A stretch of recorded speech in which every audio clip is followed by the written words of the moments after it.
তো আমি গল্প বলে আসলাম যে এক বেটা গাধা নিয়ে চলছে বাজারে বিক্রি করবে। এখন সেই বেটা গাধার পিঠে সওয়ার হয়েছে, সঙ্গে তার একটা ছোট ছেলে পিছনে পিছনে হাইটা যেতেছে। কিছু দূর যাওয়ার পর একদল মানুষের সঙ্গে দেখা। তারা বলে যে দেখো লোকটা কত বড় পাষণ্ড, ছোট পোলাটারে হাঁটায় নেয়, বুড়া বেটা গাধায় সওয়ার হয়ে যায়। লোকটা চিন্তা করলো কথার মধ্যে কি আছে, যুক্তি আছে, এই জন্য সে নিজে নেমে ছোট পোলাটারে গাধার পিঠে সওয়ার করে দিছে। এখন ছোট পোলা গাধায় সওয়ার হয়ে যায়, বাপ পিছে পিছে হেঁটে যায়। কিছু দূর যাওয়ার পর 2 নম্বর গ্রুপের সঙ্গে দেখা।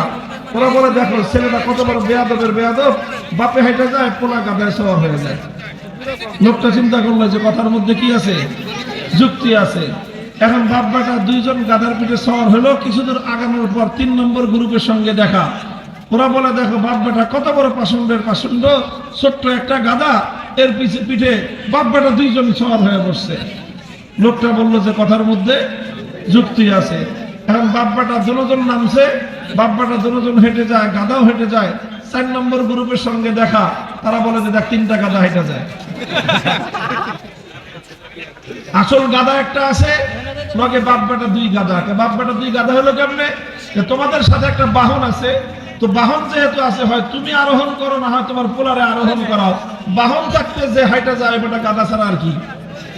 এখন লোকটা চিন্তা করে যে করবো কি, আমি একা আরোহণ করলাম, হইলাম নির্দয় বাপ, পোলারে আরোহণ করাইলাম, ও হইল বেয়াদব। 2 জন আরোহণ করলাম, হইলাম পাষণ্ড। দুজন নামলাম, হইলাম গাধা। এখন বলেন যেদিকেই যাবে সেদিকে যুক্তি আছে না নাই? এই যুক্তির তাড়নায় লোকটা বিরক্ত হয়ে শেষ পর্যন্ত গাধারে দিছে ছেড়ে, গাধা নাচতে নাচতে চলে গেছে জঙ্গলে। খালি হাতে বাড়িতে ফিরছে। বাজারে বিক্রি করে, গাধা বিক্রি করে টাকা নিয়ে আসার কথা। বেগম সাহেবা বাড়িতে অপেক্ষা করতেছে যে 10,000 12,000 টাকা নিয়ে আসবে গাধা বিক্রি করে। জিজ্ঞাসা করছে গাধা বিক্রি করছো কয় টাকায়? কয় গাধা তো বেশি নাই। তো কি করছো? কয় যুক্তির পাল্লায় পড়ে মাথা খারাপ হয়ে গেছে, গাধা ছেড়ে দিছি। এখন মহিলা এমন খেপা খেপছে, বলছে যে তাড়াতাড়ি যাও, গাধা খুঁজে তালাশ করে এনে বিক্রি করে টাকা নিয়ে আসবা। এর আগে যদি বাড়িতে আসছো, ঝাঁটার বাড়ি একটাও মাটিতে পড়বে না। ঝাঁটা চিনেন আপনারা? কারে কয়? ঝাড়ুরে কয়, ঝাড়ু। তো ভাই যারা এরকম ভাবে আল্লাহর কোরআন এবং নবীর হাদিস বাদ দিয়ে জীবনটা যুক্তির পিছনে পিছনে ছুটাবে, শেষ বিচারে তাদের কপালে ঝাঁটার বাড়ি ছাড়া কিছুই জুটবে না। এই জন্য ইসলাম বলে যুক্তির পিছনে ছোট না, দার্শনিক বিশ্লেষণের পিছনে ছোট না, বৈজ্ঞানিক বিশ্লেষণের পিছনে যেও না।